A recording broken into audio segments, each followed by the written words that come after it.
আমরা এখন সিঙ্গুরের মাস্টারমশাই তথা এই সরকারের তৃণমূল সরকারের প্রথম শিক্ষামন্ত্রী মাননীয় রবীন্দ্রনাথ ভট্টাচার্যের সঙ্গে মিলিত হয়েছি।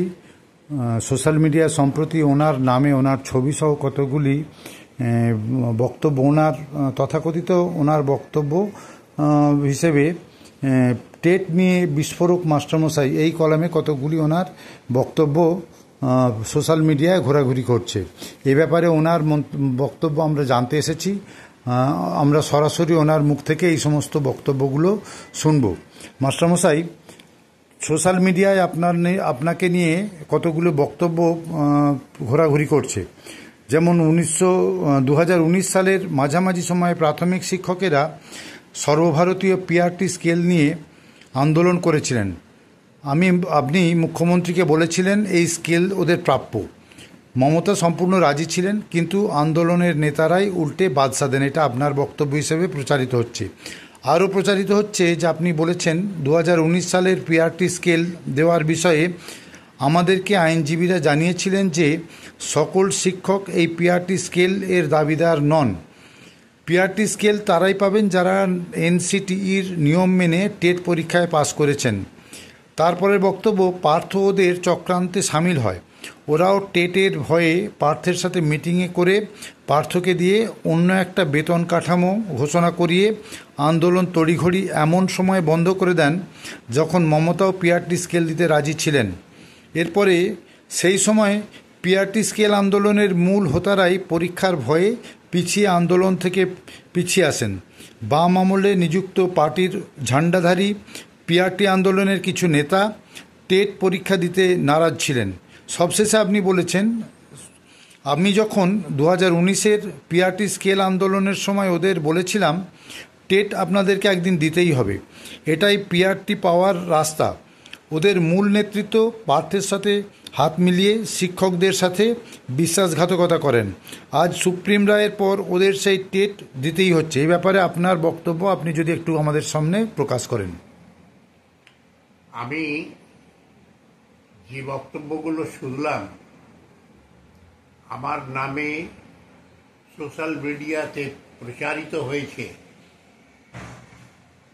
তার কোনোটাই আমার বক্তব্য নয়। এ বিষয়ে যে কোনো রকমের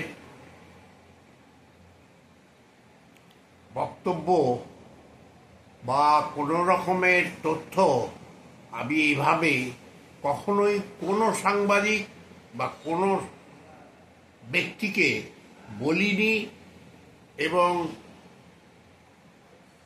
আমার অন্য কোনো প্রসঙ্গেও এইভাবে আমি কিছু আলোচনা করিনি। সোশ্যাল মিডিয়া জানি না কিভাবে এইসব বক্তব্য আমার নামেতে প্রচার করছে। এরা সম্পূর্ণ ভুল করছেন এবং অন্যায় করছেন। যারা এই ব্যাপারে করছেন তারা যদি সরাসরি আমার সঙ্গে, যারা এইসব কাজগুলো করছেন তারা দয়া করে আমার নামে এইরকম মিথ্যা অপবাদ দিয়ে সোশ্যাল মিডিয়াতে প্রচার করবেন না।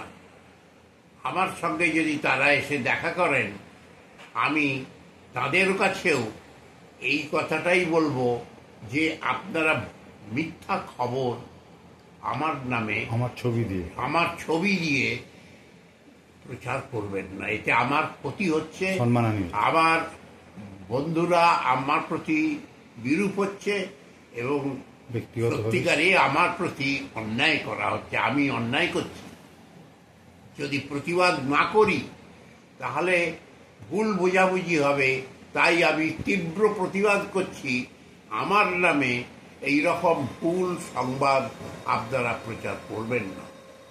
ধন্যবাদ। মাস্টারমশাই তো বললেন ওনার নামে এই সমস্ত প্রতিবাদ, এই সমস্ত প্রোপাগান্ডাগুলো যারা করছেন তাদেরকে সবিনয়ে ওনার ধরন অনুযায়ী উনি তাদেরকে ব্যাপারে বিরত থাকতে বললেন। এরপর যদি পরবর্তীতে এরকম যদি আবার কোনো ওনার ছবি দিয়ে এবং ওনার মুখ থেকে এই সমস্ত ভুলভাল কথাবার্তা প্রচারিত হয় সেক্ষেত্রে উনি যথোপযুক্ত আইনানুগ ব্যবস্থা নেবেন। ধন্যবাদ।